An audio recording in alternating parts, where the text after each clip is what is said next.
सांगली विश्रामबागमधील अपार्टमेंटच्या खालील रस्त्यावर थांबलेल्या एका महिलेच्या गळ्यातील 22 ग्रॅम वजनाची सोन्याची जोंधळी चैन हिसकावून चोरट्यांनी दुचाकीवरून पलायन केले। ही घटना रविवारी सायंकाळी 7:20 सुमारास विश्रामबाग परिसरातील सुधाकर जाधव परिसरानजीक घडली। या प्रकरणी मोहिनी विजय कुलकर्णी यांनी विश्रामबाग पोलीस ठाण्यात फिर्याद दिली आहे।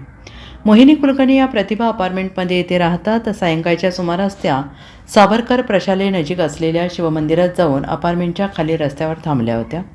त्यावेळी दुचाकीवरून त्यांच्याजवळ दोघेजण आले। ते पाठीमागे असल्याने कुलकर्णी यांना काही कल्पना नव्हती। अचानक त्यापैकी एकाने त्यांच्या गळ्यात असलेल्या 22 ग्रॅम वजनाच्या किंमत 65,000 जोंधळीहार हिसकावला। अचानक घडलेल्या या प्रकाराने गोंधळलेल्या मोहिनी कुलकर्णी यांनी आरडाओरडा केला, परंतु तोपर्यंत चोरटे घटनास्थळावरून पसार झाले।